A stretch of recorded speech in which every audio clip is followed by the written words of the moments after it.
Islam sir HOD Honorable Chairperson of the session, Principal sir, Superintendent sir, Deputy Superintendent, Clinical Registrar, all SMO, Unani Medical Officers, Office Bearers, and all interns, young budding doctors who are going to blossom after a few months on their completion of internship, PGS scholars and यहाँ पे तमाम उपस्थित मरीज तथा उनके परिजन। आज यहाँ यूनानी दिवस 2024 के उपलक्ष्य में हम लोग यहाँ एकत्रित हुए हैं कि जीवन के उमंग यूनानी के संग इस साल का हमारा थीम है और आज का उद्देश्य है ऑस्टियोआर्थराइटिस के विषय में आप लोगों को जागरूक करना। तो समय मैं कम लूंगा और 5 मिनट में मैं चीज़ों को बताना चाहूँगा। ऑस्टियोआर्थराइटिस, इसको हम लोग वजूल मुफासिल कहते हैं या हिंदी में एक टर्मिनोलॉजी है संधि सोत। और सर से एक शिकायत भी है मेरी कि ऑस्टियोआर्थराइटिस या मेरी आवाज़ सुन रहे हैं सभी लोग? ऑस्टियोआर्थराइटिस एक बड़ा ही व्यापक टर्म है। जैसे सागर को गागर में भरना, मैं आपको कह दूं बाबा समुंदर को भर दीजिए लोटे में, ये संभव नहीं है। तो 5 मिनट में तो मेरे लिए बताना ये काफी मुश्किल है, लेकिन कुछ बिंदु है 4-5 पॉइंट्स जो मैं आपके साथ शेयर करूंगा और उन जानकारियों को यदि हमारे आप कॉलेज से अस्पताल से लेकर के जाते हैं तो मैं समझूंगा कि मेरा उद्देश्य सफल हुआ। सबसे पहले डॉक्टर इस्लाम सर ने इस बीमारी का क्या इंट्रोडक्शन है, क्या कारण है, क्या उसके सिम्टम्स है, सभी के बारे में मैं इसके प्रिवेंशन और कुछ रेजिमिनल थेरेपी के विषय में बताना चाहूंगा। ऑस्टियोआर्थराइटिस सिर के बाल से लेके पैर के नाखून तक हर एक जोड़ों में हो सकता है। बेसिकली 1980 के दशक के पहले यह माना जाता था कि ये वियर टियर का फेनोमेनन है, मतलब जिस चीज को आप ज्यादा इस्तेमाल करेंगे वो चीजें ज्यादा घिसेंगी। तो मैं स्टार्ट करूंगा ऊपर से कि हमारे बहुत सारे यहाँ ऑफिस बियरर्स हैं या कलीग्स हैं जो कि डेस्क जॉब करते हैं, तो उनमें एक समस्या होती है रिपीटेड स्ट्रेस इंजरी। आप लगातार 5 से 7 घंटे एक ही पोस्टर में लैपटॉप, कंप्यूटर, मोबाइल पे काम करते हैं, तो जो भी आपका नेक मसल्स है, पर्टिकुलर नेक मसल्स जो पोस्टीरियर कंपार्टमेंट का है, उस पर स्ट्रेन होता है। 7 घंटे 8 घंटे आपने काम किया, फिर घर गए, आपने एडिक्वेट स्लीप नहीं लिया, प्रॉपर डाइट नहीं लिया, मसल्स रिलैक्स नहीं हुआ, फिर से अगेन कल आकर के आप 5-7 घंटे करते हैं, तो बेसिकली उससे एक अवस्था होती है जिसको हम लोग रिपीटेड स्ट्रेस इंजरी कहते हैं। वह आगे चल करके मसल स्पाज्म का रूप ले सकता है। आप लोगों ने देखा होगा घर में बोलते हैं जी गर्दन में चोट घुस गया, सुबह में उठे तो गर्दन ही तिरछा हो गया। पता चला, जो इंटर्न है उनको बता दे कि स्टेर्नोक्लीडोमास्टॉइड होती है जो कि मोस्ट कॉमनली अफेक्टेड होती है। गांव देहात में हम लोग बोलते हैं कि गर्दन में चोट घुस गया तो गर्दन एक तरफ झुक जाएगा, अपोजिट साइड रोटेट हो जाएगा। This is the function of sternocleidomastoid, side flexion of the neck and opposite side rotation. तो ये सारी समस्याएं होती है और जो आगे चल करके रीढ़ की हड्डी का आर्थराइटिस के रूप में बदलती है, जिसको हम लोग सर्वाइकल स्पॉन्डिलाइटिस कहते हैं। सेम जो लोग बाइकर्स हैं या खूब जिनकी रनिंग है, उनमें कमर के रीढ़ के हड्डियों में आर्थराइटिस होता है, जिसको हम लोग लंबर स्पॉन्डिलाइटिस कहते हैं। घुटने में होता है हमको, जिसको ऑस्टियोआर्थराइटिस। तो क्या बचाव उससे करें? बेसिकली करना क्या है कि जितने लोग डेस्क जॉब है, कभी भी 2 घंटे से ज्यादा एक पोस्चर में आपको नहीं रहना है। और एक्सरसाइज का 3 तरीका होता है, आइसोमेट्रिक एक्सरसाइज, आइसोटोनिक और इसेंट्रिक एक्सरसाइज, जिसमें सबसे बेहतरीन एक्सरसाइज है ताकत बढ़ाने का, स्ट्रेंथ बढ़ाने का, मसल्स को रिलैक्स करने का, आइसोमेट्रिक एक्सरसाइज। आइसोमेट्रिक एक्सरसाइज वैसे एक्सरसाइज को कहते हैं जिसमें आपकी मूवमेंट नहीं होती है लेकिन मसल की स्ट्रेंथ नहीं होती है। तो जितने भी हमारे यहाँ पे डेस्क जॉब हैं या जो स्टूडेंट्स हैं, डॉक्टर्स हैं, ध्यान रखें, आईने के सामने आपको रखना है, नेक एनाटॉमिकल पोजीशन में, न्यूट्रल पोजीशन में, दोनों हाथ को अपने सिर के पीछे रखें और जितनी आपकी स्ट्रेंथ है, जितनी आपकी ताकत है, उसका 50% इफोर्ट लगाना है। कितना? 50%, आधा ताकत लगाना है गर्दन में दर्द हो तब, ठीक है? तो इस तरीके से रख के सिर से आप पीछे प्रेस करोगे for 5 second. Ready?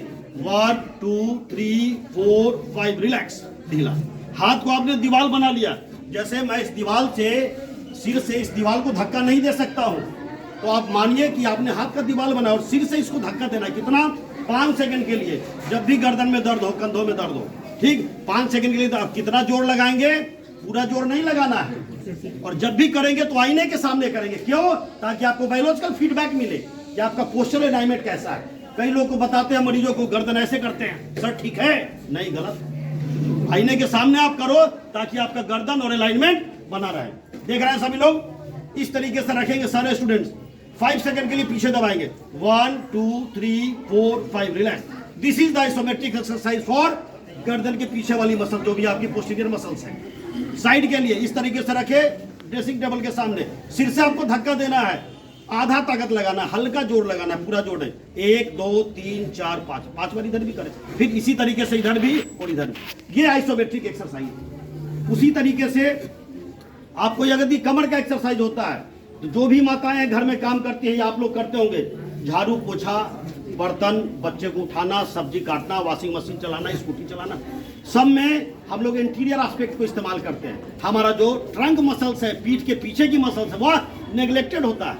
90% of the cases में आपने गांव में देखा होगा, महिलाओं को चापाकल चलाया, 4 हैंडल या 4 बाल्टी, उसके बाद झाड़ू लगाया, आधा आंगन बहारा, ये सभी में होता है। क्यों? क्योंकि जो पीठ की मसल्स है वो नेग्लेक्टेड है। उसके लिए कुछ नहीं करना, सिंपल एक्सरसाइज। पीठ का कैसे एक्सरसाइज करेंगे? Put your hand on your back, दोनों हाथ को अपने कमर पे रखा, लाइक दिस, दोनों पैर सीधा, और कमर को पीछे लेके चले जाना है। ईश्वर ने यही मूवमेंट बनाया कमर के लिए। इससे आपकी पीठ की मसल्स मजबूत होंगी, स्ट्रांग होगी। कैसे करना है? हाथ ऐसे रख के 5 सेकंड के लिए होल्ड किया, 1 2 3 4 5, रिलैक्स। दूसरा एक्सरसाइज लोअर बैक के लिए, दीवार को पकड़ लो, किसी चीज को आप पकड़ के पैर पीछे लेके, hold for 5 second, then relax, hold for 5, दोनों पैर से आपको करना है। और इसी कसरत को हम लोग इसको मकरासन, भुजंगासन, बिस्तर पे पेट के बल लेट जाइए। जिस किसी को भी पीठ का दर्द हो, दोनों हाथ पीछे रखे और सांस लेते हुए ऊपर उठे, 5 सेकंड ऊपर उठे। ये आप कमर का कर सकते हैं। पैरों का ऑस्टियोआर्थराइटिस हो, घुटने का दर्द, कूल्हे का दर्द, नॉन वेट बियरिंग में पैर सीधा रख के कुछ एक्सरसाइज है जो आप लोगों को जनरल सभी पेशेंट्स को बताना है। टोज मूवमेंट, पैरों में सूजन हो जाती है, आप कहते हैं जी दरभंगा से बस में बैठ के पटना है, पैर सूज गया, दबाने में गड्ढे बन रहा है, pitting edema due to venous insufficiency. ठीक है? ऊपर से ब्लड नीचे नहीं जा रहा, नीचे से ब्लड ऊपर लाने का काम किसका है? पेरिफेरल मसल्स का। अब बैठ जाते हो तो पैर, तो उसका एक्सरसाइज सिंपली, पैर का जो एक्सरसाइज होता है, मैं एक भौतिक चिकित्सक हूं, मूवमेंट साइंटिस्ट को बता रहा हूं। First exercise starting from toes to hip, 2 minute और लूंगा मैं। टोज बेंड किया आगे, फिर ऊपर लाया, this is first. Second ankle, पंजे को नीचे दबाया, ऊपर लाया। ठीक है बेटा, बताना है। तीसरा, पैर को मोड़ा, सीधा मोड़ा, सीधा किया। अब बैठे हैं, 90% ऑफ द लोगों के घरों में ऑस्टियोआर्थराइटिस होगा, दादी को, नानी को, पिताजी को। उसमें लक्षण क्या होता है? घुटने में दर्द होता है। दादी कैसे चलती हैं? सबकी दादी चलती होंगी, ऐसे कोई नहीं चलता, ऐसे तो मैं चल रहा हूं। दादी कैसे चलती हैं? क्यों? क्यों? Because knee is not capable of doing normal function. घुटना एबल नहीं है कि फ्लेक्शन एक्सटेंशन कर सके। क्यों? कार्टिलेज घिस गया हमारा। इस्लाम सर ने बताया, ये देखिए कार्टिलेज, ये नॉर्मल जॉइंट है, ये जो उजला है ये आपका कार्टिलेज है। जितना वियरिंग टियरिंग हुआ, once cartilage gets damage, then subchondral bone, cartilage के नीचे की हड्डी आपस में रगड़ती हैं, और जब हड्डियां रगड़ेंगी तो उसका बुरादा निकलेगा, that is called bone spur और ऑस्टियोफाइट्स। वो वहां बुरादा छोटे छोटे जो देख रहे हैं बुनिया की दाना की तरह, और लाल लाल हड्डी, कार्टिलेज घिस गया। तो जब आप रगड़िएगा तो हड्डियों में दर्द होता है, तो इसीलिए दादी नानी हड्डी नहीं मोड़ना चाहते। तो दिस इज कॉल्ड वैडलिंग गेट। पैर बोइंग हो जाता है, क्या? धनुष की तरह, जिसको जेनुवैरम बोलते हैं। सारे इंटर्न आईबीटी के जानते होंगे, रम अंदर गम बाहर। वेरी गुड, रम अंदर गम बाहर। Genu varum deformity, classical deformity of the osteoarthritis. 90% of the patient जो हमारे यहाँ पे आईबीटी में घुटने के दर्द, सभी लोगों में वायरस डिफॉर्मिटी। जितनी बूढ़े माताएं आती हैं सब लोग वैडलिंग गेट करते, बिकॉज इट्स उसका सिंपल सा एक्सरसाइज है, कुछ नहीं करना। बाबा बैठे हैं, डायनेमिक क्वाड्रिसेप्स एक्सरसाइज। तो घुटने का मेन रामबाण है, क्या है? क्वाड्रिसेप्स और हैमस्ट्रिंग। ईश्वर ने 2 ही बताया है। सर गलत होगा तो करेंगे। 2 ही एक्सरसाइज है। घुटने को सीधा करो, मोड़ो, पैर को सीधा करना है ऐसे, ठीक है, ये क्वाड्रिसेप्स की स्ट्रेंथनिंग हो गई। पंजे को ऊपर लाएंगे, लेग की स्ट्रेंथ 5 सेकंड तक इसी अवस्था में रोकेंगे, फिर धीरे धीरे नीचे। सिर्फ यही करना है। लॉन्ग सिटिंग पोजीशन में बैठ के, जिसमें पैर हमारे हवा में रहते हैं, पैर को सीधा किया नीचे का। सिर्फ इसी को करके आप करेक्ट कर सकते हो। कभी भी आपको ऑपरेशन की जरूरत नहीं पड़ती। और मैं यहाँ पे उपस्थित सभी लोगों को ये गारंटी दिलाता हूँ कि ऑस्टियोआर्थराइटिस के 4 ग्रेडेड होते हैं। ग्रेड 1, 2, 3, 4। ग्रेड 1, 2, 3 को मैं रिवर्स कर सकता हूँ आईबीटी के माध्यम से, बशर्ते वो मरीज यूनानी की दवाएं रेगुलर ले, वह मरीज नियमित रूप से बताए हुए एक्सरसाइज को करे, वह मरीज नियमित रूप से करेक्टिव ब्रेसेस को पाले। सर ने बताया फ्लैट फुट, जिसको फ्लैट फुट आर्थराइटिस तो होना ही है। तो ये हम being a part of medical fraternity, हमारी जवाबदेही है कि जिस किसी एडल्ट को हम देखें कि फ्लैट फुट है, we must advise medial arch support. पैर के नीचे जूता डालने का आप एडिडास खरीदते हैं जो लोग 5, 7, 8 हजार का जूता पाते हैं, अंदर की तरफ आप जूते देखेंगे तो आपके जूते में उभार होगा, इस तरफ वो आर्च होता है, स्प्रिंग होता है, जो आपको कैपेबल बनाता है कि आप दौड़ सके, भाग सके। जिसका फ्लैट फुट है, मैं मेडिकल बोर्ड में रहा हूं, वो अनफिट होता है पुलिस सिपाही के लिए। जिसको वायरस डिफॉर्मिटी है, तो हमारे यहाँ कपिंग मसाज डॉक्टर जावेद साहब हैं सर, कपिंग मसाज और ड्रग थेरेपी देते हैं। उसके साथ साथ मैं पेशेंट्स को ओएनई सपोर्ट आता है। भाई मीडियल कार्टिलेज आपका घिस गया, सभी यहाँ मेडिकल फैटर्निटी के बैठे हैं, सबसे पहले मीडियल कंपार्टमेंट का कार्टिलेज घिसता है, लेटरल बचा रहता है 100 साल की उम्र तक। भैया लेटरल मीडियल कंपार्टमेंट का घिस गया कार्टिलेज आपको, आप वेट को शिफ्ट कर दीजिए लेटरल, उसके लिए बेल्ट आता है 500-700 रुपए का। Why to go for high T-wall osteotomy? Why to go for total knee replacement? क्यों? उसकी जरूरत ही नहीं। इसीलिए यहाँ पे उपस्थित तमाम लोग इनकाउंटर करते हैं कि किसी को घुटने का आर्थराइटिस है, हिप का आर्थराइटिस है, एंकल का आर्थराइटिस है, तो वैसे लोग यूनानी मेडिकेशन करवाए, हमारे यहाँ प्रोसेसिंग होती है, एक्सरसाइज करें, करेक्टिव ब्रेसेस लें और उससे इस बीमारी को 100% रिवर्स किया जा सकता है। 1 मिनट सर और लूंगा लास्ट। और एक और मैसेज देना चाहूंगा कि खाने का बहुत बड़ा रोल होता है। आप अपने मोटापे को कंट्रोल कीजिए। मोटापा एक बीमारी नहीं है, obesity is the mother of all disease.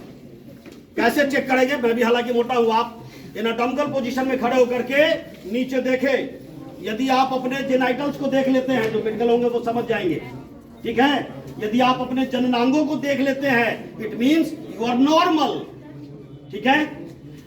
यदि आप आगे देखकर अपने टोस को देख लेते हैं, पैर के उंगलियों को, और जेनाइटल्स को नहीं देख पाते, it means you are overweight, ठीक है। और आगे देख के सिर्फ आप अपना तरबूज देख रहे हैं, ना तो जेनाइटल्स और ना toes, then you are at risk. भैया समझ जाओ, आने वाले समय में आपको भी कष्ट है, आपकी पत्नी को भी कष्ट है, आपके बच्चे को भी कष्ट है, और पूरी फैमिली सफर करेंगे। तो मैं संदेश देना चाहूंगा, छोटे बच्चे आप नया साइकिल बर्थडे में खरीदते दो बेटा को, 4 बार साइकिल धो डालेगा, बोले ब्रश करे चलना। शादी में आपको मोटरसाइकिल मिली हो, 4 बार आप साइकिल साफ करोगे, कार को 4 बार साफ करोगे। और ईश्वर ने जो ये सामान दिया है, ये बॉडी इनवैल्यूएबल, जिसकी कोई कीमत नहीं है, इसमें आप क्या डालते हैं? गुटखा, तंबाकू। तो being a part of medical fraternity, हम लोगों को यह शपथ लेनी है और अपने घर में, परिवार में, समाज में मरीजों को आगाह करना है कि भगवान ने मुंह दिया है खाने के लिए, नशा करने के लिए नहीं। जो लोग नशा करते हैं उनकी जोड़ें जल्दी खराब होती है, आर्थराइटिस जल्दी होती है। तो दूसरा, एक तो मोटापा से हम लोगों को बचना है। मोटापा से सब लोगों को लड़ाइयाँ करनी है। और जो लोग भी 30 साल से ऊपर के हैं, ओवरवेट है, वो 5 चीजों को दुश्मन बना ले। 1, चीनी, सफेद शुगर, साइलेंट किलर है, दुश्मन है हमारा, मैं नहीं देखना चाहता उसको। दूसरी, मैदा, जो रिफाइंड कार्बोहाइड्रेट है, आंतों में चिपकते, वह भी दुश्मन है आपका, भले वो आपको पकोड़े, समोसे, लिट्टी अच्छे लगते हो। तीसरा, तली भुनी चीजें, डीप फ्राइड चीजें, बच्चे खा सकते हैं, तुम लोग खाओ, या जो लेबलर्स है, लेकिन आफ्टर 30 से नो, चीनी, मैदा, तली भुनी चीजें। और चौथा, ये आपका प्रोसेस्ड फूड, जितने भी आपके कोल्ड ड्रिंक्स आते हैं या पैक्ड फूड आते हैं, वो नहीं लेना है। क्या आप लोग मिलेट्स लीजिए। सरकार मिलेट्स पर, मोटे अनाजों पर ध्यान दे रही है। मोटा अनाज खाइए, स्प्राउट्स खाइए। और तीसरी बात मैं आपको बताऊंगा, और इसी के साथ अपने इस टॉक को समाप्त करूंगा। पानी, ईश्वर ने पीने के लिए सबसे बेहतरीन जो तोहफा दिया है वह क्या है? पानी। तो पानी कब पिए? पता ही नहीं है। अब खूब पानी पीते हैं, खाना खा लिया 4 किलो 3 किलो पानी पी लिया, कभी आप ठीक नहीं होंगे। 90% लोगों को कब्जियत होती है। तो पानी कब? पानी वरदान है, पानी जहर है, पानी पानी है। इसी के साथ मैं वाणी को वक्तव्य दूंगा, खाने के पहले पानी आप पी सकते हैं, ठीक है। और यदि सुबह में आप उठते हैं, यूनानी का एक कॉन्सेप्ट है, डॉक्टर मुजफ्फरुल इस्लाम साहब से हमको जानकारी मिली कल कि तिब का एक कॉन्सेप्ट है कि जब आप सुबह उठते हैं और खाली पेट होते हैं, कब होते हैं? खाली पेट, विदाउट डूइंग ब्रश भी नहीं करना है।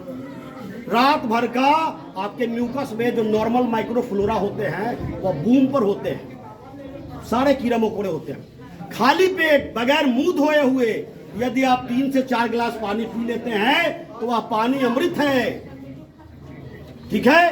तो सभी लोग इसकी आदत डालिए, क्योंकि वो सारे माइक्रोब्स आपके गट में जाते हैं और आपकी इम्यूनिटी को बूस्ट करते हैं और किसी को भी कब्ज की, गैस की तकलीफ नहीं होती। दूसरा, पानी। पानी कब है? खाना खाने के पहले आप पानी पी रहे हो तो पानी है, पानी तो पानी है ना। जहर कब है? नहीं, खाने के बाद। आप अपने हॉस्टल लंच जाके रूम में आप आधी रोटी लेना, एक टुकड़ा 5 मिनट तक चबाओ, ठीक है। जावेद साहब इस चीज को बताए थे, दांत वाले, मैंने सुना था। 5 मिनट रोटी का स्वाद आपको लगेगा कि जी तो हॉर्लिक्स खा रहे हैं। 10 मिनट चबाओगे तो लगेगा कि ये तो गुड़ है। 20 मिनट चबाओगे रोटी को तो लगे अरे ये तो चीनी है, जबकि है क्या वो? रोटी। क्योंकि हमारे मुंह में डाइजेस्टिव एंजाइम्स होते हैं, एमाइलेज, लाइपेज, प्रोटीन, आप लोगों ने पढ़ा है। भोजन का पचना मुंह से ही चालू हो जाता है। तो जब आप खाने के बीच में पानी पीते हो, तो मुंह आपने खाया और पानी ले लिया, तो सराग से भोजन कहाँ चला गया? माउथ से स्टमक में। जिस भोजन को पचना था माउथ में, फूड पाइप में, वह पचा नहीं, और वही अनडाइजेस्टेड फूड आपको गैस का कारण बनता है। तो इसीलिए मैं चाहूंगा कि 3 संदेश है। व्यायाम करें, पानी सही मात्रा में पिए, और हर एक 1 लीटर ऑफ वाटर पर 20 kg of body weight. 20 kilo वाले आदमी को 1 लीटर पानी, 60 किलो वाले को 3 लीटर, यही फार्मूला है। कई लोग पूछते हैं कितना, तो सबको नहीं कि 3 ही लीटर पियो। अब कोई माता जी है 40 किलो, 3 लीटर पियो, मामले गड़बड़ हो जाएंगे। 40 किलो है तो 20 दूनी 40, 2 लीटर। 80 किलो है तो 20 हो गया 80, ठीक है। ये नॉर्मल पैरामीटर।